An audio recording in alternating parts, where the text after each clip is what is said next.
of Creating Powerful Impact. I'm your host, Shay Wheat, founder of Grace and Ease Productions. And y'all, I've got the doctor in the house today. I'm really excited to have her here because this is a topic that is not talked about, probably hardly at all, unless she's doing it. But it is a topic that we deserve to be talking about. So I'm excited to bring you Dr. Debi Silber, who is the founder of the PBT Institute, which is the Post Betrayal Transformation Institute. And she is a holistic psychologist, a health, mindset, and personal development expert, author, and podcast host.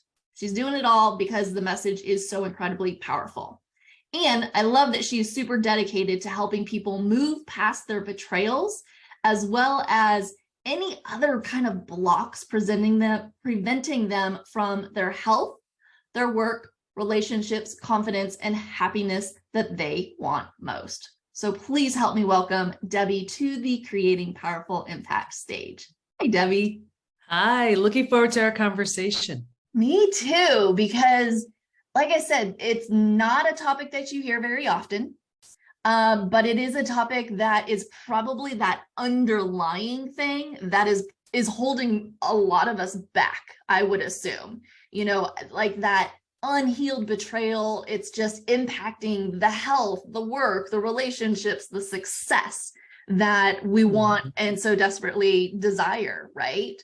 So I would love for you to maybe start us out in telling us about, tell us about betrayal and why does it hurt and, how is it impacting it and how are we creating it and tell us about that. Let's start there.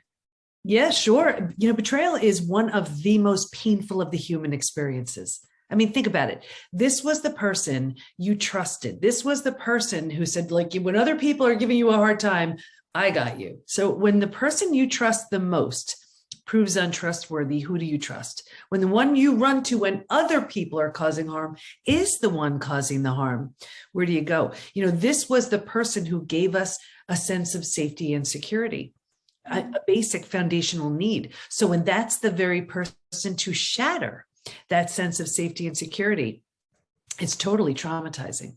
Yeah. It absolutely, it kind of hits you in that gut place. Because like you said, the person that you trust the most, you can now no longer trust. Now, what do you do? And that's the thing. And it has this ripple effect where it impacts our health, our work, our relationship. In relationships, I'll see it in one of two ways. The classic sign of an unhealed betrayal is repeat betrayals. And I hear this all the time. People say, what the heck? I go from, friend to friend to friend, partner to partner to partner, boss to boss to boss. Is it me? Yes, it is. Not in that it's your fault. Right. In that it's your opportunity. There is a profound lesson needing to be learned. You are lovable, worthy, and deserving. You need better boundaries in place, whatever it is. Until and unless you get that, you're going to have opportunities in the form of people to teach you. That's good. Yeah. Say that again. Yeah, until you get that lesson, you're going to have opportunities that look like people, and they're there to teach you. So we'll see it in relationships that way, or the big wall goes up. You know people like this. They're like, nope, been there, done that. No one's getting close to me again. They think it's coming from a place of strength. It's not. It's an unhealed betrayal. Their heart was so broken that they would rather keep everyone away, everyone at bay, than risk that level of vulnerability and heartbreak again. Mm-hmm. We see it in health. People go to the most well-meaning health experts, doctors, coaches, healers, therapists to manage a stress-related symptom, illness, condition, disease. At the root of it's an unhealed betrayal. Mm-hmm. We see it at work. People want that raise or promotion, but they don't have the confidence to ask because their confidence was shattered in the betrayal, so they don't ask. Or they want to be a team player, collaborative partner, but that person they trusted the most proved untrustworthy. How do they trust the boss, the coworker, the partner? Shows up everywhere. Yeah. So, okay, what should we be even asking ourselves? Because I have a feeling there are people out there that are just I don't know if I've ever really been betrayed. I don't know if, I mean, these things just kind of happen to me, but I don't think it's because of betrayal. Are there questions that we can be asking ourselves to see if we're numbing out, or we're just avoiding it, or we're distracting ourselves, or like, are there questions? Oh, definitely. There are 4 questions, and I would love to get into the discoveries, because then anybody hearing this will absolutely know if they're struggling. But one of the definite ways you'll stay stuck in your healing is if you're numbing, avoiding, distracting. Like you know, through food, drugs, alcohol, work, TV, whatever. So these are 4 questions that I invite everybody to write down. That's my way of saying write these down. So the first one is, are you numbing, avoiding, distracting? If so, how? Call yourself on it. Do you go into the kitchen, you're not the least bit hungry, you're in the cabinets? Do you walk into a room, you put the TV on just to drown out the sound of your own thoughts? Call yourself on it. The second question, what am I pretending not to see? Be honest. Are you pretending not to see that health issue that needs your attention? Are you pretending not to see your relationship is in trouble? Are you pretending not to see you hate your job? Be honest. The third question, what's life going to look like in 5 to 10 years if I do nothing? We don't want to take a look at this, but play that out the way you're handling it or not handling it. 5 to 10 years, what does that relationship look like? What does the health issue look like? What does the work look like? And the last question, what can life look like in 5 to 10 years if I change now? Yeah, I'm not saying change is easy, but change and transformation begins when we tell ourselves the truth.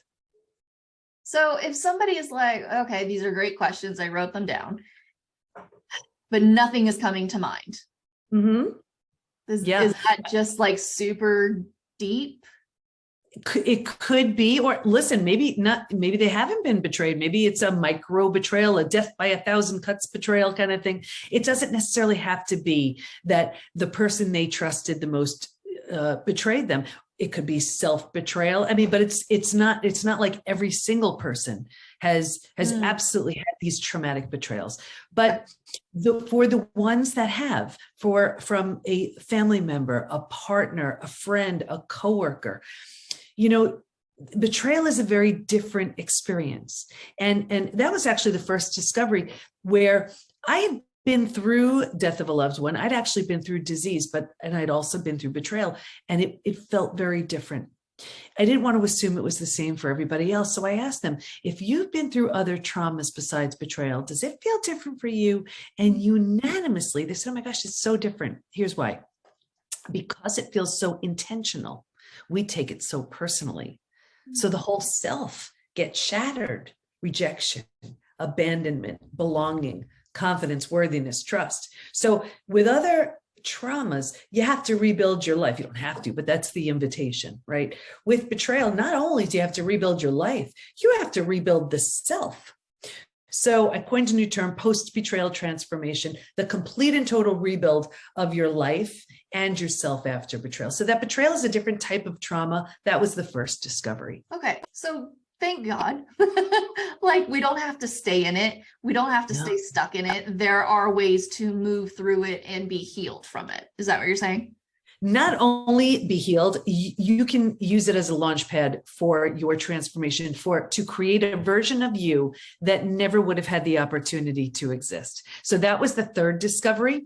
And for me, it was the most exciting. I'll get to the second one after if you want to hear it. But the third was, while we can stay stuck for years, decades, a lifetime, and so many people do, if we're going to fully heal from that shattering of everything you've known to be real and true to this completely new rebuild place called post-betrayal transformation, we're going to move through 5 proven, predictable stages.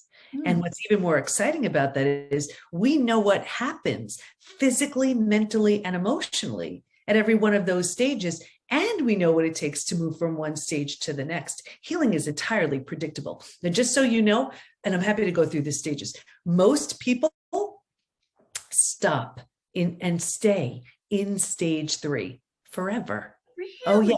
Transformation doesn't even begin until stage 4. Yeah. And if I go through the stages, you'll hear it clearly and you'll know. Happy to share them if you want Oh to hear my God, that's a cliffhanger. Yes. Because it would be really awkward if you said no. Okay, so and they're all mapped out in my book, Trust Again. It's all we do within the PBT Institute. Here's a boiled down version. Stage one, before it happens. And if you can imagine 4 legs of a table, the 4 legs being physical, mental, emotional, and spiritual, what I saw with everybody, me too, was a heavy lean on the physical and the mental thinking and doing. Oh, we're so good at that. And kind of neglecting or ignoring the emotional and the spiritual feeling and being, right? If a table has 2 legs, easy for that table to topple over. That's us. Stage 2, shock, trauma, D-Day, discovery day. This is the scariest of all of the stages. And this is where you get the news that forever changes your life. And this is the breakdown of the body, the mind, and the worldview. So right here, you've ignited the stress response. You are now headed for every single stress-related symptom, illness, condition, disease. Your mind is you're like, you cannot wrap your mind around what you just learned. You're like, what? Like none of this makes sense. And your worldview has just been shattered. Your worldview is your mental model, the rules that govern you, that prevent chaos. Don't go there, trust this person. And in one earth-shattering moment, every rule you've been holding to be real and true is no longer. The bottom has truly bottomed down on you. And a new bottom hasn't been formed yet. So this is terrifying. But think about it. If the bottom were to bottom out on you, what would you do? You would grab hold of anything or anyone to stay safe and stay alive. And that's stage 3. Survival instincts emerge. It's the most practical out of all of the stages. You know, if you can't help me, get out of my way. How do I survive this experience? Who can I trust? Here's the trap, though. This is the stage we get stuck in. Here's why. You know so many people in this stage. And when I describe this, you can be like, oh, okay. Once we've figured out how to survive our experience, because it feels so much better than the shock and trauma of where we just came from, we're like, okay, this is good. And because we don't know there's anywhere else to go, we don't know there's a stage 4 or stage 5. Transformation, like I said, doesn't even begin until stage 4. Because we don't know there's anywhere else to go, we plant roots here, we park here, we make this home. We're not supposed to, but we don't know that. And 4 things happen. The first thing is we start getting all those small self benefits. We get to be right. We like being right. We get our story. We get sympathy from everyone we tell our story to, you know, and on some level that feels good because we're not getting much of anything else. So we plant deeper roots. Now that we're here longer than we should be, now the mind starts doing things like, well, maybe you're not all that great. Maybe you deserved it. Maybe this, maybe that. So we plant deeper roots, right? We're not supposed to, but we don't know. Now, because these are the thoughts we're thinking, this is the energy we start putting out. Well, like energy attracts like energy. So now we start calling situations and circumstances and relationships towards us to confirm, yep, you're exactly where you belong. The misery loves company crowd. This is when they find you. It gets worse, but I'll get you out of here. Because it feels so bad, but we don't know there's anywhere else to go. Right here, we resign ourselves. We're like, this stinks, but I have to work. I have to get through my day. I have to feed my kids. So right here is where we start using food, drugs, alcohol, work, TV, whatever, to numb, avoid, and distract. So think about it. We do it a day, a week, a month.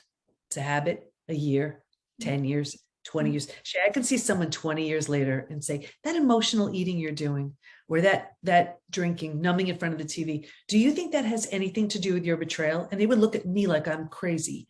They would say, it happened 20 years ago. All they did was put themselves in stage 3 and stay there. Does that make sense? Totally makes sense. Yeah. Yeah. And you can see it from the outside perspective of like, oh, they're just repeating over and over and over again that same story and that same situation and that same wheel. And, exactly. And because that's now safe, because that's now the norm, because that's all they know.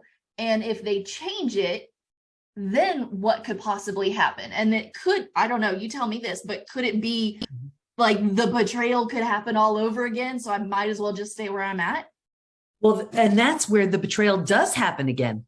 Repeat betrayals happen in stage 3 because it's a familiar known. You know how to do that. Nothing has changed. Nothing has changed to create a different dynamic there. And here's what I see. This is one of the things I see all the time in stage 3ers. This is so familiar now. They have their support group. Here's one thing they'll do too. People will actually sabotage their healing because now they have their people. And like, well, this is my group. I see this all the time too. People will sabotage their healing because they don't want to outgrow their betrayer. Oh, yeah. Because that's the familiar known. They're doing this and they're like, ooh, but this is scary. Who will I find up here? I'll just stay with this. So they keep getting betrayed again. It's not good. It's not fixed. It's not healed. Nothing. Yeah. But this is the only benefit is that it's known. Yeah. And this is stage 3 for life. How do you move to 4? What is 4? Don't leave me here in 3. Yeah, couldn't do it. Okay, so if you're willing to let go of the small self benefits, the story, everything you get with it, grieve, mourn the loss, bunch of things you need to do, you move to stage 4. Stage 4 is finding and adjusting to a new normal. So here's where you acknowledge, I can't undo what happened, but I control what I do with it. Right there in that decision, you turn the stress response down. You're not healing just yet, but at least you stop the massive damage you've been creating in stages 2 and stage 3. Stage 4 feels like if you've ever moved. If you've ever moved to a new house, office, condo, apartment, all your stuff's not there. It's not quite cozy. Yeah, but you're like, okay, we can do this. We got this. It feels like that. But here's what's so interesting about stage 4. If you were to move, you don't take everything with you, right? You don't take those things that don't represent who you want to be in your new space. And what I found was if your friends weren't there for you, there's this one spot in moving from stage 3 to stage 4, you've outgrown them. And people ask me all the time, what the heck? I've had these friends 10, 20, 30 years. Is it me? Yes, it is. You're undergoing a transformation. And if they don't rise, they don't come. You are now getting very deliberate and intentional about who you spend your time with, who you want around you, the energy you want around you, all of it. So very common to change friendships. So people think they're going crazy. No, they're not. That's transformation. Very common.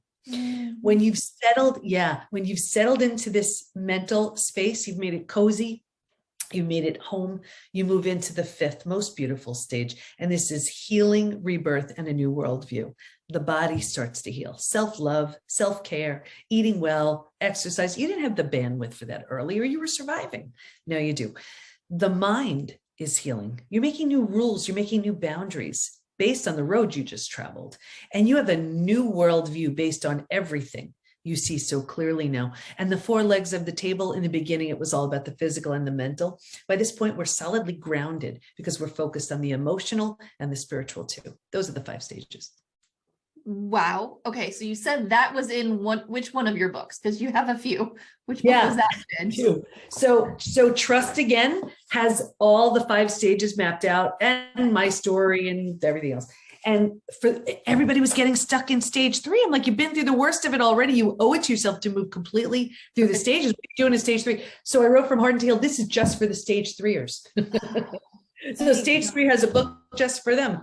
And then, it sounds like it's the hardest one to move through, right? It's like, yes, that's the one where the majority of people get stuck. And it may not be like super in your face, but if you were to stop and ask yourself those questions, where am I numbing myself? What does it look like in 5 years? What do I want it to look like? If you stopped and actually answered those, you might then see where you're numbing yourself and where you're not wanting to move forward and what it is that you're using, right?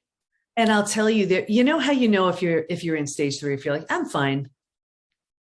You didn't go through all that just to be fine, So it's like let's say it's 0 to 100. It's like 50%. Like, this is your starting place. Like, why are we settling for fine? That's not it. You should, by the time you're in stage 5, everything is different. I mean, it is so common. We were talking before we started. I was saying how I did my retreat, and it was just for the high level people within the PBT Institute. They're on a 6-month journey through the stages with me and all of our coaches and everything. 4 out of the 11 started new businesses. And it sounds so crazy. Here's why. Once you've been through your trauma and you are truly transforming, you're like, if I could do that, what else can I do? And you're ready for new businesses, new levels of health, new relationships that you didn't have access to in stage 3. So it's really common as you move through just to have all, like the PBT Institute, that was a stage 5 thing. Got it. If you look at it 30,000 foot view, it makes sense, right? Because you only have the capacity to hold so much in stage 3. And so when you start to move on to 4 and 5, you're like, oh, okay, now other new things, opportunities, people can start to come into your space and allow you to move on to that next piece for you. So like if you brought it up, they started new businesses. I'd be curious to know, were they like bored with their business? Were they stuck in their business? Was it at a plateau? Was it like, like a drudgery kind of thing for them? Is that how they were feeling in the business, and that it was showing up because of the betrayals in the past? Yeah, it was, the business was fine. Or it was, just something that it was okay. You know what it's like? The best example I can give you, it's like this, because people can understand weight loss, right? So imagine let's just take 2 women, and 2 women they're best friends, and they both have 50 pounds to lose. And they've spent 20 years being 50 pounds overweight together. So they know what that feels like. They know that life. One of them decides, I'm so done with the 50 pounds. I'm just done. And she changes everything, and she loses the 50 pounds. And she says to her friend, who's still sitting there with the 50 pounds on her, she says, it feels so good here. I'll show you how, I'll help you. And the other one's like, it's okay. It's okay. And she's like, no, but you don't get it. I was there. I know what that feels like. This is so much better. That's what, when you are in stage 4 and stage 5, and I get it. I mean, I didn't even share my story. I'm happy to. I know what being betrayed feels like. It's the most devastating blow to your body, to your mind, to your heart. So when you heal from something like that, you're like, oh, you're creating this new, it really lends itself to creating an entirely new identity. You take all the parts of you that you love, and you leave behind everything that no longer serves. And it's just, we see the best relationships showing up in that place, because whether it's a completely new relationship with the person who hurt you, or a relationship with someone totally new, you are in such a different place to access that. Yeah. Oh my gosh.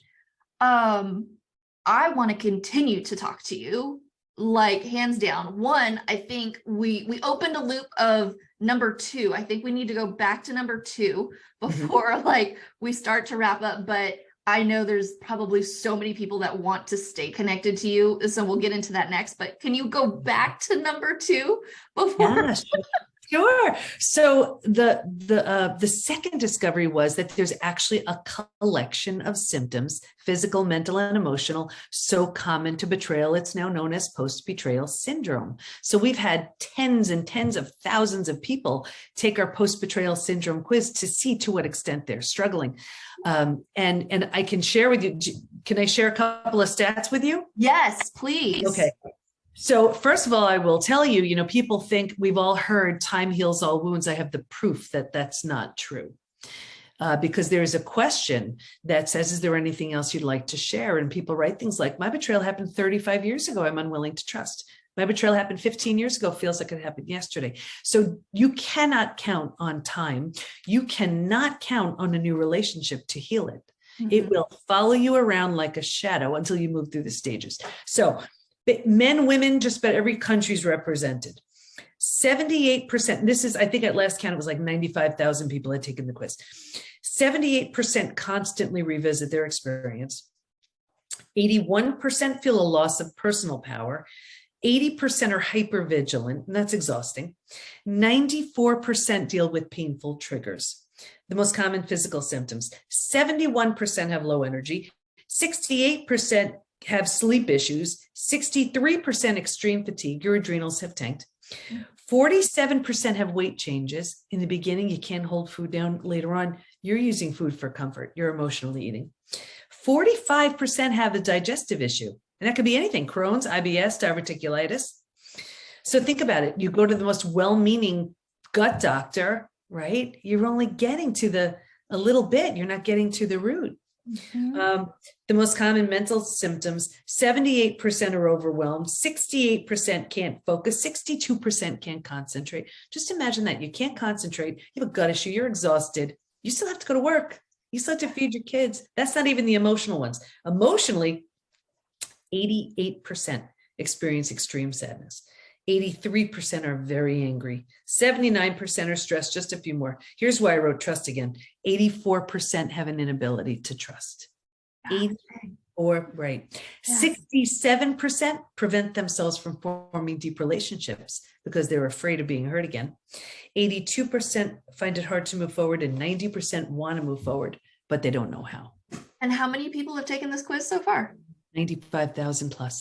You want to know here, I'll take it one step further. What's even crazier about those stats, you didn't hear me say one thing, 20%, 30%. These numbers are super high. Yeah. They're also not necessarily from a recent betrayal. This could be from the parent who did something awful when you were a kid. This could be from the girlfriend or boyfriend who broke your heart in high school. So think about this. That person may not know, care, remember. They may not even be alive.